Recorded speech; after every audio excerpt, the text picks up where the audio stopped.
my sympathy to Charlie Kirk's family and to Charlie Kirk, who obviously has,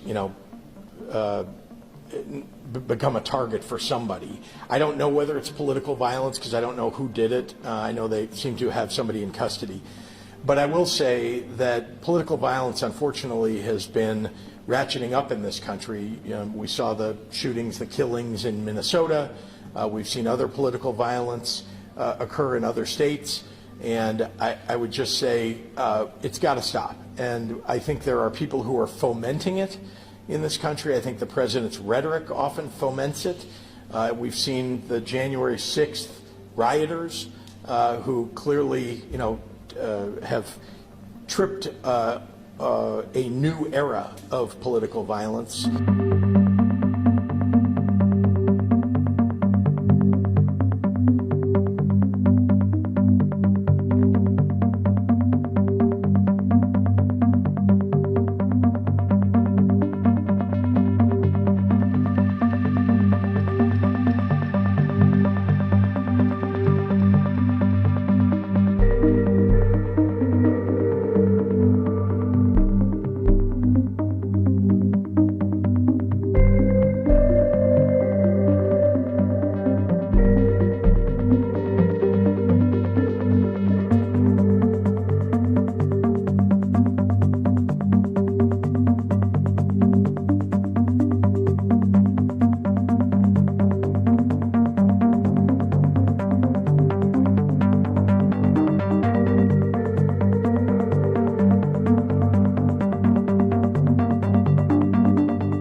Political organiser, agitator and broadcaster Charlie Kirk has been murdered today.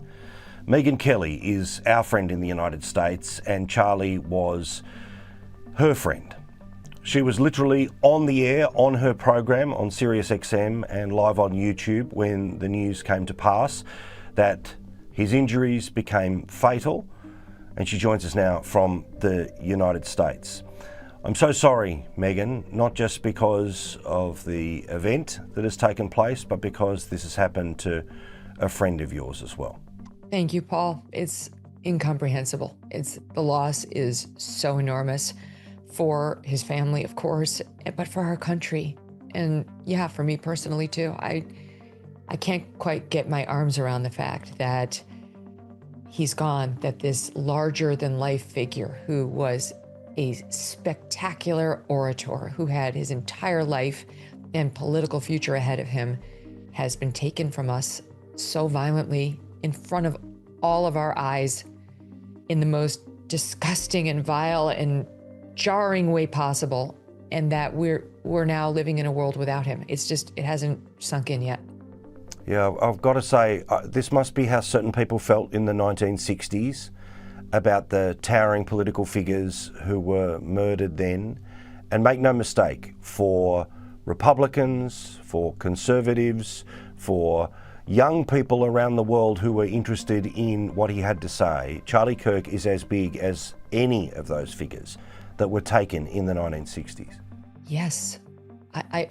If the left does not comprehend how important he was to us on the right, they're going to find out. I mean, there's a reason that President Donald Trump was the first to comment that he lowered the flags to half staff, ordered them lowered in the country, that Barack Obama, Joe Biden have both issued statements, and good statements. No mealy-mouthed, anything in there, just good, solid statements. There's a reason for this 31-year-old kid living out of Arizona who in 2016 was Don Jr.'s bag boy, literally was carrying Don Jr.'s bags, and 10 years later, not even, had changed the world. It is not an overstatement to say that Charlie Kirk delivered the youth vote to Donald Trump, almost single-handedly, something that no Republican had ever gotten. No one even bothered. Young people they don't vote Republican. They're idealists who vote Democrat until they grow up and realize what folly that is. And then they come over. But Charlie said, no, they can be reached. We're seeding an entire group of people that we don't need to seed, and put his money where his mouth was, devoted his entire organization to going where? To places Charlie never attended. He did not go to college. He never went to college. Life was his college. And yet he spent half of it going from college to college to college to try to convince the young people there to see the world the way he did, to try to understand that there was an education to be had on certain issues that they wouldn't get from CNN, that they couldn't get from Morning Joe, and to set the truth, the facts straight, and to give the truth on a man named Donald Trump, who had been so bastardized by every pocket of the media that no young person, given the way they consume news, could ever really know or understand him or why he might be worth voting for. He delivered that election to Donald Trump, at least a large faction of it. Even Trump knows that. Trump doesn't comment on random acts of violence that often, Paul. Charlie was important to him and to the movement, and we've just lost a giant today. I'm so sad for us. I'm so sad that I'm not going to be able to watch what he did next. I was just saying to Doug, my husband, I'm coming up on a birthday, and I'm older than Charlie by a lot. And I was like, gosh, when Charlie's my age, I'm gonna be like 80 or close to 80. And I said, and Charlie will be president. I said, or he will have already served 2 terms as president. Like, he was on that trajectory. And just, on a personal note, he had just been on the show within the past month. I was going to join him on one of these college tours literally in 2 weeks in Virginia. And he was coming. I'm going on tour myself with my show, and he was coming to be with me this month in September. And it's just, we pulled our promos immediately because Charlie's in them, and Charlie's dead. Charlie's gone. I'm in the just complete denial phase of grief. It just doesn't seem possible that someone that big and that important could be gone. Because it's so fresh, I don't want to put you through having to come up with a reaction to the inevitable vile stuff that's been on the internet, the heartless, almost emotionless, cold stuff that's come out of places like MSNBC. But I want to focus in on a contributor on your program, a legendary American journalist who also knew Charlie Kirk, Mark Halperin, who talked about the need not to find something positive, but to turn towards not vengeance, but grace. How are you handling the emotions of all of this? I'm torn because I like vengeance. I was never a prosecutor, but I went to law school because I thought that's what I wanted to do with my life. I'm fine with vengeance, and I hope to see it exacted on the perpetrator of this crime. But I have kids, and I need to worry about the country they're going to grow up in. And not for nothing, Paul, but my kids are very jarred by this. The kids over here loved Charlie. He was an important figure for them. They don't have a lot of heroes that they can look up to who they see in their spaces, who are all over TikTok trying to talk to them, who go like on that show Surrounded where everybody yells at you. And that's something kids like, and who shows up there because that's where they go. all my kids knew Charlie, not personally, but knew of Charlie, watched Charlie clips. Like, he was in their algorithm. And I said, absolutely, take more of it. You know, like, that's one algorithm I'll support. But they have to grow up in this country. We don't feel like ourselves. We haven't felt like ourselves in a while. And I'm sorry to get political, but I'm just going to be honest. We haven't felt like ourselves since Barack Obama. I just think he was such a slick snake.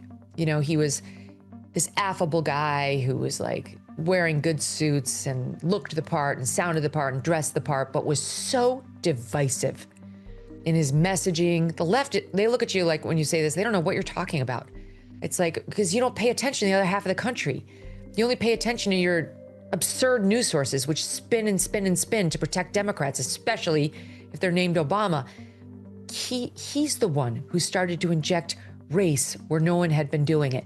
He's the one who started to use his pen and the phone to shove things down our throat that we didn't want. He's the one who shoved through an entitlement on our health care and our personal doctor visits that he promised he wouldn't mess with, and then he did, really hurting people, causing massive anger and open lies. He never missed an opportunity to twist the knife on the racial issue. He would do it subtly and in his own way, but it was very clear what he was doing. For the first time, we had a president who weighed in on legal cases before they'd played out. We never did that. That was a taboo that had never been crossed before him. And Donald Trump was the reason Barack Obama, reverse that. Barack Obama was the reason Donald Trump came about, that he was born as a political figure. They say Trump's divisive. He was the antidote. He was the answer to the divisiveness of Barack Obama. And we just haven't felt like ourselves for years now. I don't know if there's a settling. I don't know if there's the hand-holding, the rhetorical hand-holding that could happen in a moment where we're all looking at this tragedy and lamenting it could last and change things. But I have to hope for it because, again, I have children who need to live here, who need to grow up here, who need to stay here. I genuinely hate to ask this, but you were due, as you've mentioned, to go out on tour in the next few weeks. Not something as open as what happened today, where literally it was in the middle of a university square, but you and many other people in America don't just broadcast, but you go out there, you do shows, you are in front of hundreds and thousands of people at any one time. How are you feeling about your security and how you will have to interact for the next little while? I mean, it's certainly going to be on my mind more now than it has been. My general approach to security is I have a team that worries about it, so I don't have to. Good. Because it's a very difficult way to go through your life, having to worry about that kind of thing. You kind of can't do what we do if you are actively worried about it. But, I'll say this, I'll feel a lot better when they catch the shooter. I don't know, what does that guy's list look like? What does he have one? Is it a political motivation? Is he targeting people who say the things Charlie says? Because yeah, I say those same things. And my friends say those same things. You say those things. Like, of course, all of us in the public eye need to wonder what was the motivation here. Whatever it was, he should be executed. He should be tried, prosecuted, and when found guilty, put to death. But in my own life, yeah, we're going to have to take a look at what that looks like, Paul. I just announced this week, as I mentioned, that I'm going on tour. It's like the timing of this is very interesting. It's like I have never taken the show on tour before. I don't do a ton of live events. And, for the first time, I hadn't even considered, like, will there be magnetometers at the events? I hadn't even considered that. And now those are the kinds of questions I'm sure we're all going to have to ask. Thanks for talking, Megan. It was extraordinary to see you handle this in real time on your program. I'm so sorry that you lost your friend in Charlie Kirk. But from the other side of the world, this is a person who has changed the world, in my view, for a better place. And I'm so sorry that your mate's gone.